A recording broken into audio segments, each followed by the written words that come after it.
Alors que le succès de la série Walking Dead ne cesse de s'amplifier, les adeptes de ce survival horror peuvent enfin dévorer son tant attendu tome 13.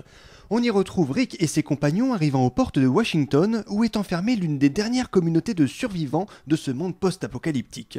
Une pause bienvenue pour ce petit groupe qui a eu beaucoup de mal à survivre durant leur périple infesté de morts-vivants. Cet album, un peu plus calme que les précédents, s'attarde sur la relation entre les personnages et leur adaptation dans ce nouveau milieu inconnu. Après 5 tomes plus haletants les uns que les autres, la série West revient cette semaine avec un tome 6 qui n'a rien à envier à ses prédécesseurs. Xavier Dorisson et Fabien Neury, respectivement scénaristes du Troisième Testament et de Il était une fois en France, ont mis la barre très haut avec une fin de cycle qui a dépassé toutes nos espérances. Les personnages de la West sont toujours aussi crédibles et c'est non sans une certaine appréhension que nous assistons aux conséquences de leurs actes du tome précédent. Le western et le fantastique se mélangent une nouvelle fois à merveille, et les aquarelles de Christian Rossi sont comme à l'accoutumée un régal pour les yeux. Bref, vous l'aurez compris, West est sans aucun doute l'une des nouveautés incontournables de ce mois de mars. Si comme nous vous attendiez le second volet des Épées de Verre avec impatience, sachez que cet album est disponible depuis mercredi dernier dans votre librairie préférée. Et là, attention, vous vous rendrez rapidement compte que le dessin n'a pas perdu un gramme de sa splendeur depuis le premier tome.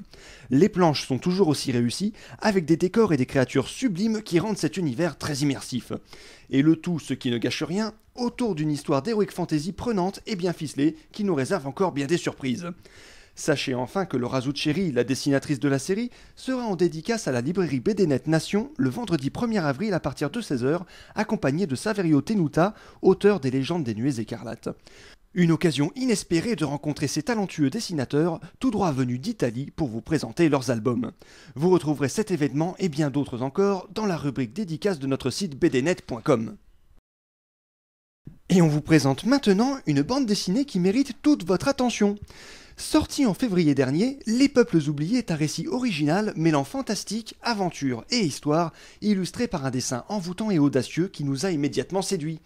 Se déroulant à la veille de la Première Guerre mondiale, les auteurs nous content l'histoire d'un aviateur parti explorer la péninsule arabique qui, pris dans une curieuse tempête, finit par s'écraser.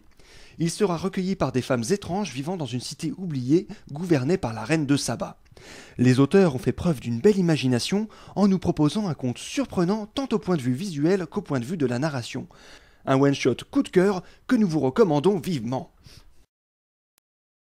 On termine ce premier flash avec un petit aperçu de ce qui devrait sortir la semaine prochaine.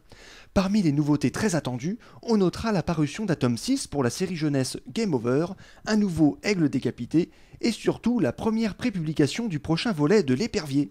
Quant à moi, il ne me reste plus qu'à vous souhaiter un bon week-end et bonne lecture à tous.